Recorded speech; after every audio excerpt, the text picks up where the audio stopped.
이 일 후에 내가 내 천사가 땅 내 모퉁이에 선 것을 보니 땅의 사방의 바람을 붙잡아 바람으로 하여금 땅에나 바다에나 각종 나무에 불지 못하게 하더라. 또 봄에 다른 천사가 살아계신 하나님의 인을 가지고 해 돋는 데로부터 올라와서 땅과 바다를 해롭게 할 권세를 받은 내 천사를 향하여 큰 소리로 외쳐 이르되, 우리가 우리 하나님의 종들의 이마에 인치기까지 땅이나 바다나 나무들을 해하지 말라. 내가 인침을 받은 자의 수를 들으니 이스라엘 자손의 각 지파 중에서 인침을 받은 자들이 14만 4천이니 유다 지파 중에 인침을 받은 자가 1만 2천이요 루벤 지파 중에 1만 2천이요 갓 지파 중에 1만 2천이요 아셀 지파 중에 1만 2천이요 납달리 지파 중에 1만 2천이요 므낫세 지파 중에 1만 2천이요 시므온 지파 중에 1만 2천이요 레위 지파 중에 1만 2천이요 이사갈 지파 중에 1만 2천이요 스불론 지파 중에 1만 2천이요 요셉 지파 중에 1만 2천이요 베냐민 지파 중에 인침을 받은 자가 1만 2천이라.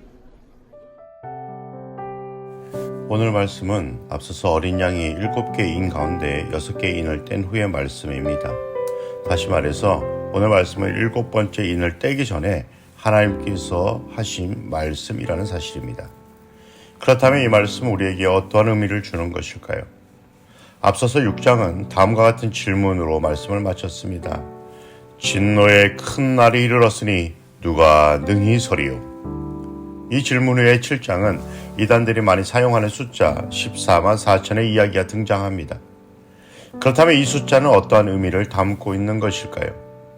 어린 양이 모든 인을 떼며 고난의 수위가 점점 강해짐을 알려주려는 그 순간 하나님께서는 고난을 받는 모든 이들이 하나님께 돌아오기를 간절히 기다리시는 모습을 하나님의 인을 받는 모습으로 보여주고 있습니다.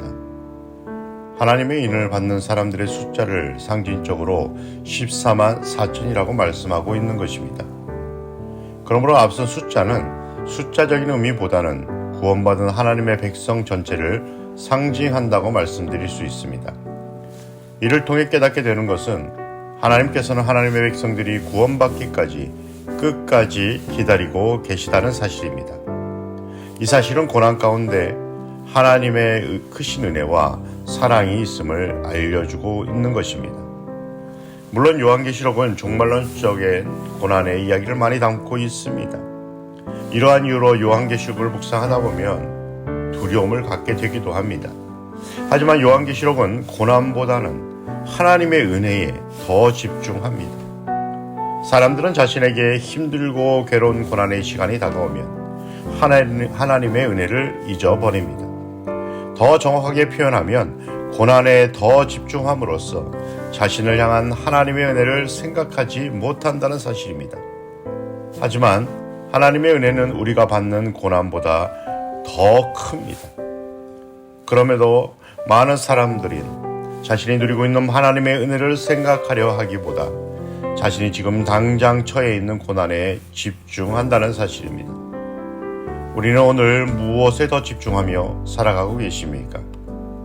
송경민 목사님의 은혜라는 찬양을 들어보면 우리의 삶에 발생하는 모든 일이 결코 우연히 발생한 것도 당연한 것도 모두 하나님의 은혜임을 발견하게 됩니다.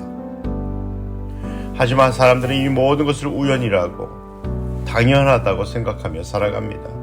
그렇게 고난이 찾아오면 하나님의 은혜를 생각하기보다 고난에 더 집중하게 되는 것입니다. 이번 한 주간 우리를 향한 하나님의 은혜를 찾고 또 찾아보시기 바랍니다.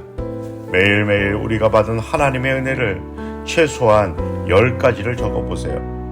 그러면 우리의 아픔과 고난, 상처들이 모두 치유받는 귀한 시간이 될 것입니다. 한 주간도 온전히 하나님의 은혜를 깊이 묵상하시는 모든 성도님들 되시기를 간절히 소망합니다. 한 주간도 삶의 고난이 우리의 삶을 덮쳐올 때 무엇보다 하나님의 은혜를 깊이 묵상하는 하나님의 자녀가 되게 하여 주시옵고 끝까지 기다리시며 모든 사람이 구원받기를 원하시는 하나님의 끝사랑의 마음을 깊이 묵상하게 하여 주시옵소서.